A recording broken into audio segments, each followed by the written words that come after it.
अस्सलाम वालेकुम। Walk and talk cricket के साथ तौसीफ़। आज हम बात करेंगे पाकिस्तान इंडिया के एशिया कप का गेम का जो लास्ट नाइट हुआ और इंडिया ने 5 विकेट से जीत लिया।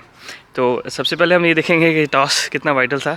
तो आई गेस कि क्योंकि मैच स्टार्ट हो रहा था 6 बजे और सनसेट था 6:45 पे, तो सेकेंड इनिंग में थोड़ा सा टेम्परेचर गिर जाता है, तो नेचुरली थोड़ा सा बॉल बेहतर आता रहा है लास्ट ईयर भी, और वैसे भी थोड़ा सा टेम्परेचर गिरने की वजह से शायद ऑस ना भी पड़े तो फिर भी थोड़ा सा क्या कहते हैं स्किडीनेस आ जाती है बॉलर्स में, और अगर आप उसको बैटिंग वाइज देखें तो शायद थोड़ा सा आसानी हो जाती है।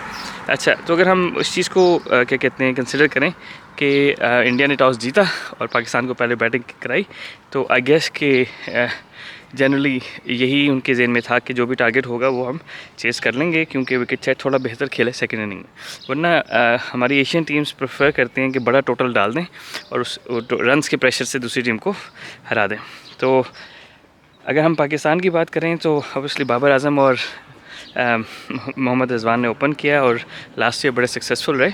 अच्छा, अब एक चीज़ है कि हम लोगों की शायद मेमोरी जो है वो बड़ी शॉर्ट है कि जी वो लास्ट ईयर उन्होंने अच्छा खेला था और सब कुछ था, एवरीथिंग इज़ फाइन, लेकिन इस पूरे कैलेंडर ईयर में पाकिस्तान ने एक T20 मैच खेला है, सही है, और इंडिया ने 21 खेले हैं।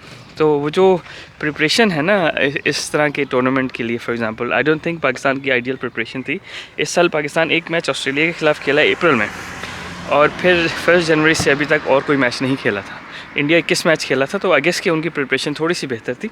अच्छा, सेकेंडली ये कि अगर हम ओवरऑल देखें पहले 6 ओवर में किस तरह खेले पाकिस्तानी बैट्समैन, तो पाकिस्तान का 6 में से 3 यानी कि 18 बॉलें फर्स्ट 6 ओवर्स में पाकिस्तान ने डॉट खेली हैं।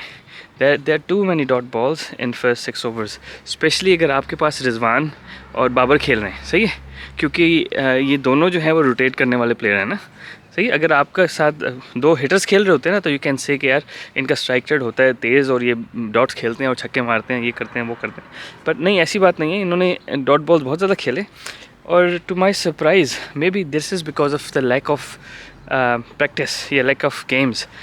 फुटवर्क पाकिस्तानी प्लेयर्स का बहुत बुरा था। अगर आप मैच देखें तो आपको ये नज़र आएगा कि यार 5वें 6ठे विकेट के बॉल थे काफ़ी सारे, जिस पे ये बाबर आजम भी और रिजवान भी बल्ला फेंक रहे हैं और बॉल तक पहुंच नहीं पा रहे हैं, सही है। तो अगर नॉर्मल रिजवान और गुड डे जिस तरह रिजवान नॉर्मल बैटिंग करते हैं या बाबर करते हैं, तो उन्होंने बैकफुट को हिलाना था अपना और लाइन में आके ठक करके चौका मार देना था। तो they were struggling to reach the ball. एक तो ये लगा मुझे कि फुटवर्क उनका बिल्कुल नहीं था। जो ज़्यादातर टॉप ऑर्डर बैट्समैन 2-3 जो थे वो ऐसे लग रहा था कि वो नेचुरली नहीं मूव कर रहे, माफ़ कीजिएगा। अच्छा, उसमें सेकंड चीज़ ये है कि बाउंस एज वेल, लाइक कुछ अच्छे बाउंसर किए उन्होंने, और जो इंडियन बॉलर्स ने बाउंसर किए आई think they worked it out. वो हेड हाई बाउंसर थे। तो बाउंसर एक होता है, मतलब ऑब्वियसली आपके शोल्डर हाइट का एक हेड हाई होता है, तो हेड हाई जो बाउंसर होता है उसके ऊपर आप बाउंस के जा नहीं सकते क्योंकि बहुत ज़्यादा ऊंचा होता है, सही है। तो उसमें जो है वो उसको खेलने का थोड़ा सा डिफरेंट तरीका आप रैम्प कर सकते हैं, या फिर आप उसको थोड़ा सा डिफरेंट खेलते हैं। नॉर्मल बाउंसर की तरह उसको आप पुल शॉट मारने नहीं जाते, हुक करने की कोशिश करते हैं, नीचे लाने की कोशिश करते हैं। तो हमें ऐसे लगा कि बाहर वाले बॉल भी हमने बहुत ज़्यादा मिस किए। ये नहीं कि गेंद बहुत ज़्यादा स्विंग हो रहा था, अच्छे लाइन से गेंद कर रहे थे, लेकिन ये भी इंटरनेशनल क्रिकेटर्स हैं, ऐसी बात नहीं है, लेकिन फुटवर्क था ही नहीं। अच्छा, अब एक चीज़ ये है कि लोग कह रहे हैं कि यार क्रैम्प्स भी पड़ रहे थे और प्रेशर भी था शायद बड़े मैच का। तो देखें, हम पहले बैटिंग कर रहे थे तो अगर आप चेस कर रहे हों तो आई कैन अंडरस्टैंड कि यार चेस कर रहे हैं और आपके पास स्कोर बोर्ड प्रेशर है और टेंशन में है, और चेस करते हुए ज़रा आपको और तरह की जान लगानी पड़ती है, सही है। लेकिन पहले बैटिंग करते हुए तो इतनी प्रेशर में नहीं आना चाहिए। तो I don't know, cramps obviously temperature काफ़ी ज़्यादा नीचे था, तो वो भी थोड़ा सा इनके लिए डिसएडवांटेज था, लेकिन टेम्परेचर थोड़ा ऊपर था। लेकिन आई थिंक ओवरऑल अगर हम देखें तो पर्सनली आई डोंट थिंक कि प्रेशर में आने वाली बात थी, स्पेशली इस तरह के जो सीनियर प्लेयर्स हैं वो तो काफ़ी अच्छे से खेल रहे हैं। तो ओवरऑल अगर हम बैटिंग को एनालाइज करें तो आई थिंक पुअर फुटवर्क और poor footwork may be lack of practice, जिसकी वजह से ये सीधे से मतलब कोई उन्होंने इंडिया ने बहुत अच्छे बॉल किए, लेकिन अब अगर 6ठे स्टंप पे कोई लॉन्ग हॉप कर रहा है और आप उसको चेस कर रहे हैं और तब तक नहीं पहुंच पा रहे, विच मीन्स कि आप थोड़ा सा लैक ऑफ प्रैक्टिस है ना आपकी, तो वो नज़र आ रही थी। उसके बाद अगर हम देखें 12 ओवर में 87 रन थे, सही, और 2 आउट थे, तो इट्स नॉट बैड। इफ्तिखार ने जो है वो और रिजवान ने दोनों ने स्टेबिलिटी दे दी थी। और आखिरी 8 ओवर में 48 बॉल उसके बाद रह गए, ठीक है। तो यू एक्सपेक्ट कि यार सिर्फ 2 विकेट गिरे हैं आखिरी 8 ओवर में, तो इनको 80 रन करने चाहिए।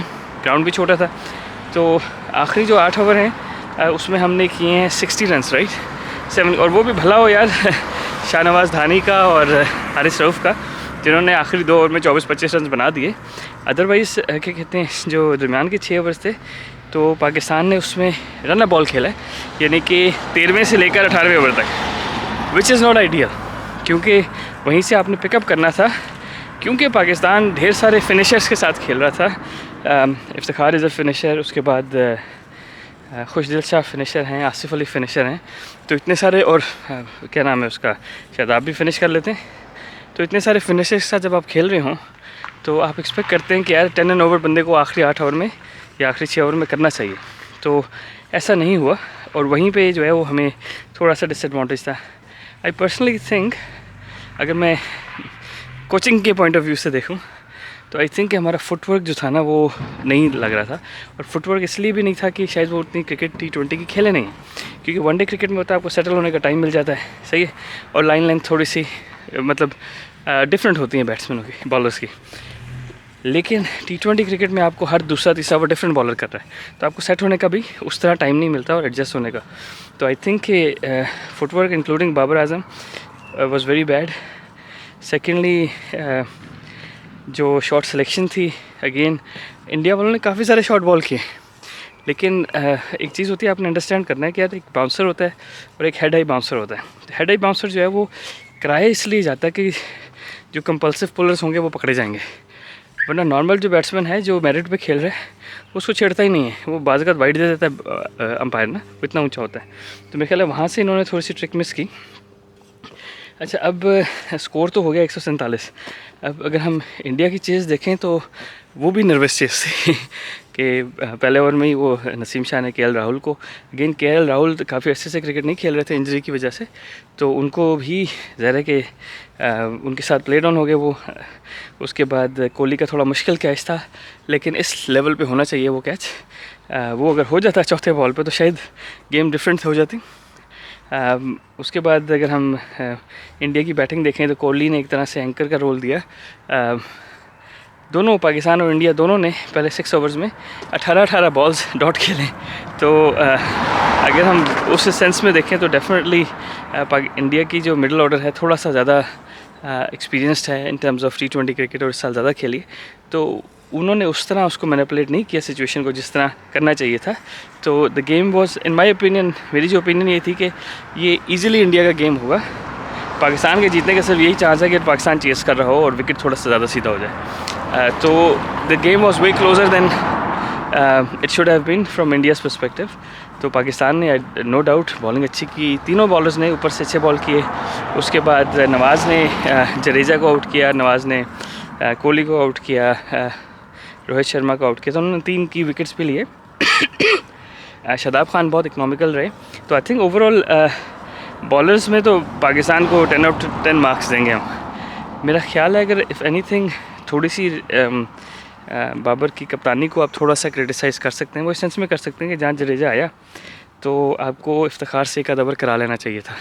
जो आखिर में 1 ओवर बच गया ना आपका, जो आपको नवाज से कराना पड़ा 20th, वो अगर पहले आपने इफ्तिखार से कराया होता तो शायद वो फिर वहाँ तक नौबत जाती ना, क्योंकि वो जब जडेजा खेल रहे थे तो हो सकता था कि वो ऑफ स्पिनर थोड़ा सा उनको तंग कर लेना, तो 1 आधा ओवर ही कराना था उनसे, तो वो बैलेंस आउट हो जाता सब कुछ। तो आखिर मेरे ख्याल है उन्होंने जो प्लानिंग रखी ना, वो आखिरी ओवर में जितने भी रन चाहिए हों स्पिनर के लिए, स्पेशली इंडिया के बैट्समैन के खिलाफ बचाना आसान नहीं है। तो फेयर प्ले टू मोहम्मद नवाज़, उन्होंने 3 बॉल अच्छी कर ली, फिर चौथी गेंद पे उनको छक्का लग गया, तो 3 गेंदों पे 6 रन चाहिए था आखिर में, तो it got closer. I think कि फेयर प्ले कि इंडिया ने बड़े प्रोफेशनली उसको खेला। हार्दिक पांड्या अगेन बॉलिंग, जब वो बॉलिंग अच्छी कर रहे होते हैं, जब फिट होते हैं, दोनों काम कर रहे होते हैं, तो ज़्यादा डेंजरस हो जाते हैं, क्योंकि आपको एक जो है ना वो थोड़ी सी आपको एड्रेनलिन आपकी किक कर जाती है कि जिन्होंने बॉलिंग अच्छी की तो नेचुरली उन्होंने बैटिंग भी अच्छी करनी है, तो उन्होंने बड़ी क्लीन स्ट्राइकर हैं। ओवरऑल अगर हम इसको देखें तो जब टीम्स अनाउंस हुई थी तो इंडिया ने काफ़ी सारे स्पिनर्स डाले थे। मेरा ख्याल था कि इंडिया ने फास्ट बॉलर्स कम डाले हैं टीम में, सही। तो सिमिलरली पाकिस्तान ने फास्ट बॉलर्स ज़्यादा डाले हुए थे। तो पाकिस्तान के तो खैर फास्ट बॉलर्स ने खेले, लेकिन इंडिया ने जो है वो 10 के 10 विकेट फास्ट बॉलर्स ने लिए और बिश्नोई को नहीं खिलाया या अश्विन को नहीं खिलाया। अश्विन का थोड़ा सरप्राइजिंग था मेरे लिए कि उसको नहीं खिलाया। उसके बाद और सरप्राइज़ ये था कि ऋषभ पंत को उन्होंने नहीं खिलाया, लेकिन उन्होंने प्लानिंग की हुई थी कि इसको जडेजा को ऊपर खिला देंगे और कार्तिक को नीचे रखेंगे, क्योंकि फिनिशर में आखिर में अगर आपको कोई फंस गए तो कार्तिक जो है वो आखिरी 2 ओवर में 30-40 रन भी कर सकते हैं। तो आई थिंक कि स्ट्रेटजिकली इंडिया की स्ट्रेटजी पाकिस्तान से बेहतर थी। उन्होंने जिस तरह हमारे बैट्समैनों को बॉल खिलाए, यानी कि बाउंसर नहीं किए, हेड हाई बाउंसर, ज़्यादा ऊंचे बाउंसर किए, वाइड विड्थ काफ़ी थी पाकिस्तानी प्लेयर्स को चेक करने के लिए कि उनका फुटवर्क वगैरह कैसा है, वो इतना अच्छा नहीं था। तो I think overall strategically India was stronger. India batted a little better than Pakistan, especially their middle order. Bowling, I think bowling was on par for both the teams. Fielding में ऑब्वियसली पाकिस्तान ने एक crucial catch छोड़ दिया और एक miss field Babar से जो हुई।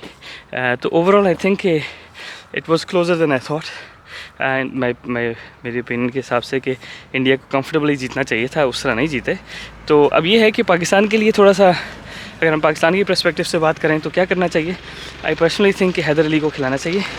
वो इसलिए कि हैदर अली जो है वो लंबी बारी कर सकता है, he can bat for 10-15 overs. अब मसला ये कि हमने मिडल ऑर्डर में खिला रहे हैं खुशदिल या आसिफ को, उनकी 5 ओवर से पहले बारी आ जाए, यानी कि if they have to bat time, उनको समझ नहीं आती क्या करें वो। तो वो आउट एंड आउट हिटर्स हैं। तो I think we played too many hitters, specially अगर इफ्तिखार से आपने बॉल नहीं कराने तो फिर क्या कहते हैं, खुशदिल को क्या कहते हैं, आपने खुशदिल इफ्तिखार दोनों को शायद इसलिए रखा हुआ है कि वो पार्ट टाइम बॉल भी कर लेते हैं। तो आई थिंक हैदर अली को खिलाना चाहिए मिडिल ऑर्डर में, ताकि मिडिल ऑर्डर थोड़ा सा तो स्टेबल हो जाए ना। और शादाब खान को शायद थोड़ा ऊपर बारी करानी चाहिए। आसिफ अली वगैरह को आखिरी 4 ओवर में ही लाएँ अगर खिलाना है तो, अदरवाइज़ उनका ऊपर बारी कराने का इतना ज़्यादा फ़ायदा है नहीं मेरे हिसाब से। तो बॉलिंग में जो है वो I wouldn't change a thing to be honest, like Pakistan को कुछ चेंज नहीं करना चाहिए, क्योंकि bowling I think they bowled well. कप्तानी का ऑब्वियसली हमेशा रहेगा, थोड़ा बहुत तो इशू रहेगा, no one is perfect and Babar Azam is no different. जहाँ जहाँ उनसे गलती हुई, वही मैं कह रहा था कि शायद एक आध ओवर इफ्तिखार से ऊपर करा लेते, लेफ्टी जब आया हुआ था तो शायद वो जडेजा को, वो जो क्विक फायर जडेजा ने रन्स किए हैं शायद वो ना होते। तो चलें अब मैच को अगर हम समराइज़ करें तो आई गेस कि India won fair and square in the end with 5 wickets. It was a closer game than like last encounter between the two teams. तो पाकिस्तान के लिए ये है कि चलें, एक हांगकांग का भी मैच है आगे, तो 2-3 मैचेस के बाद वो थोड़ा सा क्या कहते हैं आइन हो जाएगी हमारे प्लेयर्स की, और पाकिस्तानी प्लेयर्स का फुटवर्क अल्लाह करे कि थोड़ा सा बेहतर चलना शुरू हो जाए और शॉट सिलेक्शन जो है वो थोड़ी सी बेहतर हो जाए। चलें इसी के साथ हम ये एपिसोड ख़त्म करते हैं। इंशाल्लाह प्रीव्यू करेंगे नेक्स्ट मैच का, पाकिस्तान और इंडिया का, होपफुली जो नेक्स्ट राउंड में। अपना ख्याल रखिएगा। अस्सलाम वालेकुम।